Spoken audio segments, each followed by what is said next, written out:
हम सर्वप्रथम पढ़ेंगे मानव व्यवसाय के प्राथमिक व्यवसाय। मानव व्यवसाय में किसको पढ़ेंगे? सबसे पहले हम प्राथमिक व्यवसाय को। प्राथमिक व्यवसाय के अंतर्गत जो हमें पृथ्वी से सीधा ही वस्तु, जैसे आखेट करना, शिकार करना, है ना, खनन का कार्य करना, ये चीज़ें क्या है? कृषि करना, फसल उत्पादन करना। कृषि करके क्या करना? फसल उत्पादन करना। ये चीज़ें किसके अंतर्गत आती है? मानव व्यवसाय के अंतर्गत आती है। वो भी कौन से वाले में? प्राथमिक व्यवसाय में। क्यों? क्योंकि अपने को मानव सीधा ही तो दे रहा है, ये पृथ्वी अपने को सीधी ही तो दे रही है। जैसे अनाज दे दिया, ठीक है, उनका आटा बनाना है, अपने रोटी बनानी है, रोटी बनानी थी, द्वितीय व्यवसाय के अंतर्गत आ गया। कब आएगा? जब इसका आटा तैयार होगा, है ना। अनाज दिया ना, अनाज का आटा तैयार करेंगे और फिर रोटी बनाएंगे, है ना। पशुचारण आ गया, संग्रहण आ गया, आखेट आ गया। हम डिटेल से पढ़ते हैं इनके बारे में। पहला पढ़ते हैं आखेट। पहला क्या पढ़ते हैं? आखेट। आखेट का मतलब, आखेट का मतलब शिकार करना हो गया। आखेट का मतलब क्या हुआ? शिकार करना। जो सीधा ही मानव क्या करता है? शिकार करता है और उस जो मांस होता है उसको खा लेता है, ये आखेट हो गया। दूसरा होता है संग्रहण करना। फलों को संग्रहण करना, फल फ्रूट वगैरह को, इनको क्या करना? एकत्रित करने का कार्य क्या हो गया? संग्रहण करना। इसके बाद में आता है पशुचारण। पशुचारण को दो भागों में बांटा गया है। पशुचारण भी सीधा ही है ना, एग्जाम्पल के तौर पे बकरी चराने वाला। कौन सा? जो कि वस्तुओं को पालता हो, पशुचारण है। पशुचारण में चलवासी पशुचारण और वाणिज्यिक पशुचारण दो को शामिल किया गया है। चलवासी पशुचारण कौन सा होता है? जो घुमक्कड़ जनजातियाँ होती है। घुमक्कड़ जो जैसे गुर्जर होते हैं, बकरवाल होते हैं, है ना। ये उत्तरी पूर्वी राज्यों में, जैसे अपने यहाँ भारत में, राजस्थान में तो गुर्जर कहलाते हैं, उधर बकरवाल कहलाते हैं, जम्मू कश्मीर वाले एरिया में, इनमें, है ना। तो ये बकरवाल होते हैं। चलवासी पशुचारण क्या करते हैं? ये मानसून के समय में तो पहाड़ों से नीचे की ओर आ जाते हैं, और मानसून जैसे ख़त्म होता है तो ऊपर पहाड़ों की ओर चले जाते हैं। जैसे बर्फबारी का सिस्टम होता है तो वापस से वो नीचे की ओर आ जाते हैं, पहाड़ों से नीचे की ओर आ जाते हैं मैदानी भागों में। जैसे बर्फबारी खत्म होती है तो ये पहाड़ों की ओर चले जाते हैं। चलवासी पशुचारण। वाणिज्यिक पशुचारण कौन सा? वाणिज्यिक पशुचारण। वाणिज्यिक पशुचारण के अंतर्गत जो पशुचारण भी करते हैं, खेती भी करते हैं, और इनका व्यापार भी करते हैं। किनका? पशुचारणों का, पशुओं का व्यापार भी करते हैं। ये वाणिज्यिक पशुचारण हो गया। इसके बाद में आता है चौथा कृषि। कौन सा आता है? कृषि। कृषि के इतने प्रकार हैं, देखो। स्थानांतरित कृषि, आदिम स्थायी कृषि, जीवन निर्वाह कृषि, विस्तृत वाणिज्यिक, अनाज कृषि, बागाती कृषि, मिश्रित कृषि, दुग्ध कृषि, ट्रक कृषि, फलोद्यान कृषि। ये कृषियाँ इसमें शामिल की जाती है। ये इतनी सारी कृषियाँ इसमें क्या की जाती है? शामिल की जाती है। जिसमें पढ़ते हैं पहले स्थानांतरित कृषि। प्राचीन समय में जो मानव था ये स्थानांतरित कृषि करता था। क्यों? क्योंकि जितने दिन उपजाऊ भूमि थी, जितने दिन पेड़ काट लिए, एक बार पेड़ काट लिए, समतल भूमि तैयार कर ली, उसमें जितने दिन फसल हुई उतने दिन फसल पैदा कर ली, फिर वहाँ पे फसल पैदा होना, मिट्टी का उपजाऊपन खत्म हो गया, फसल पैदा होना बंद हो गया, तो उन्होंने क्या किया? दूसरी जगह पेड़ काटे और खेती करना प्रारंभ कर दिया। फिर इसे तीसरी जगह आ गए, फिर चौथी जगह आ गए, ऐसे स्थानांतरित कृषि होती रही। इसके बाद है आदिम स्थायी कृषि। आदिम स्थायी कृषि मतलब है तो स्थानांतरित कृषि, लेकिन आदिम का मतलब होता है जो ये कृषि है ना, इस स्थायी रूप दे दिया, और इसके साथ में पशुओं का भी पालन करने लगे अपने फायदे के लिए, जैसे दूध प्राप्त करने के लिए, मांस प्राप्त करने के लिए, है ना। ऐसी अनेक चीज़ें प्राप्त करने के लिए इन्होंने क्या किया? गोबर की खाद होती है उसको प्राप्त करने के लिए, खाद समझते हो ना, जैसे अपन यूरिया डालते हैं वैसे ही पशुओं के भी क्या होती है? खाद निकलती है ना। तो इसके अंतर्गत इन चीज़ों को शामिल किया गया। भूमि को साफ करके मिट्टी की जुताई ढंग से की जाने लगी। किसमें? स्थायी कृषि में। जबकि इस कृषि में क्या किया जाना था? स्थानांतरित कृषि में ऐसा कुछ भी नहीं था। और कृषि के साधनों में पशुपालन की क्रिया अत्यधिक मात्रा में होने लगी। ये क्या थी? आदिम स्थायी कृषि थी। हम बात कर रहे थे जीवन निर्वाह कृषि।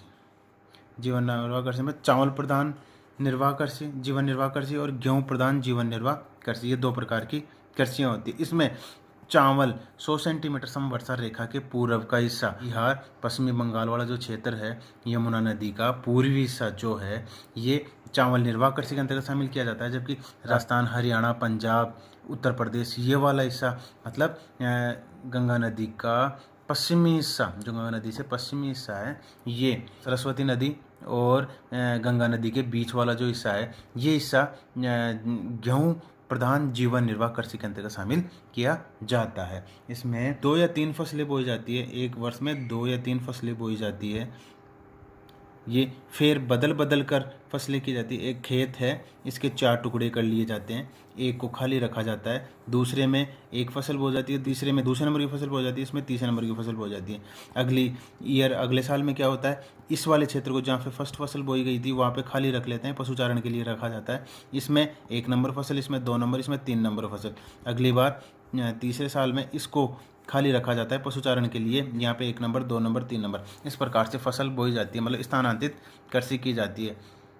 जगह वही है, भूमि को उपजाऊ करने के लिए उस फसल को बदल बदल कर बोया जाता है ना।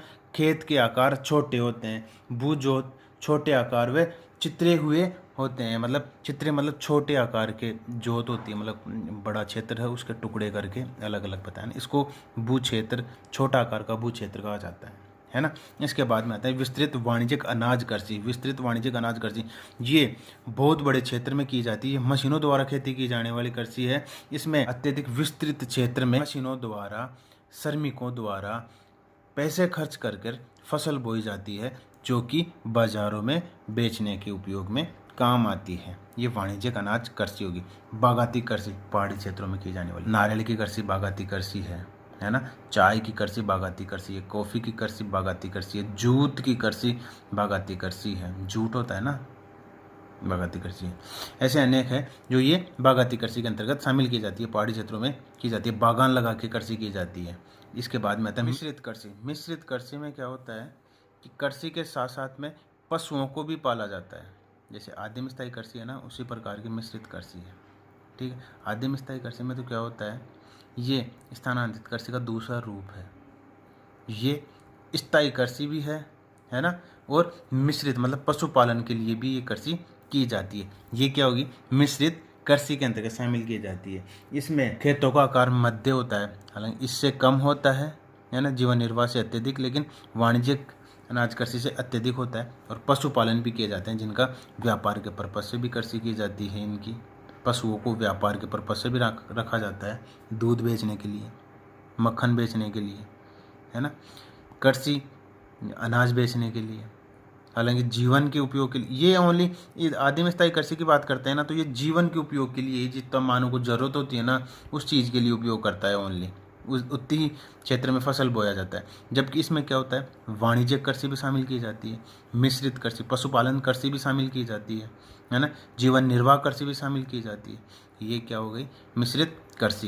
इसमें दुग्ध कृषि। दुग्ध कृषि का मतलब क्या, पशुपालनों को पाला जाता है और बाजारों तक दूध या मंडियों तक दूध पहुंचाया जाता है, ठीक है। इसके बाद में ट्रक कृषि। ट्रक कृषि का मतलब हो गया फलोद्यान कृषि को ही ट्रक कृषि बोलते हैं। ये रात को फल तोड़ के, सब्जियां तोड़ के ट्रक में भर दी जाती है और सुबह 5 बजे मंडी तक पहुंचा दिया जाता है। इसमें आता है फलोद्यान कृषि। अगली कौन सी है, फलोद्यान कृषि। फलोद्यान कृषि से मतलब हो गया फलों की कृषि की जाती है, प्रकार से बागानी कृषि होती है, जो कि फल उत्पादन के लिए बहुत उपयोगी साबित हुई है। ये कौन सी है, फलोद्यान कृषि। ये भी कृषि के अंतर्गत शामिल की गई है। इसके बाद में आती है लकड़ी काटना, लम्बरजेक, है ना। लम्बरजेक का नाम सुना है, नहीं सुना।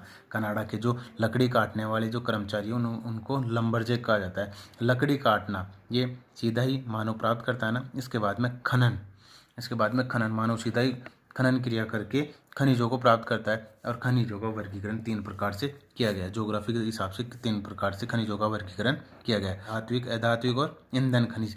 धात्विक खनिज की बात करते हैं। धात्विक खनिज को 2 भागों में बांटा गया, किस में, लोहा और अलोहा। लोहा में लोहा धातु और निकेल धातु शामिल की गई है, और अलोहा में तांबा, सीसा, जस्ता, जो महंगी वस्तुएं वो शामिल की गई है। इसमें आते हैं सेकंड वाले में अधात्विक खनिज। अधात्विक खनिज में इमारती खनिज, रासायनिक खनिज और रत्नाभूषण। इमारती खनिज में चूना पत्थर, संगमरमर, ग्रेनाइट, ये पहाड़ी क्षेत्रों में मिलते हैं, जिसे क्या बोलते हैं, अधात्विक खनिज के अंतर्गत शामिल किया गया है। इसके बाद में आता है रासायनिक खनिज। कौन सा रासायनिक, जिसमें नमक, अभ्रक और जिप्सम शामिल किया गया है। फिर रत्न आभूषण के अंदर सोना चांदी शामिल किया गया है। एक आता है ईंधन खनिज। एक आता है कौन सा, ईंधन खनिज। एक आता है कौन सा, ईंधन खनिज। ईंधन खनिज में कोयला, पेट्रोलियम और गैस को शामिल किया गया है। इस वीडियो को लाइक शेयर करें और हमारे चैनल को सब्सक्राइब करें।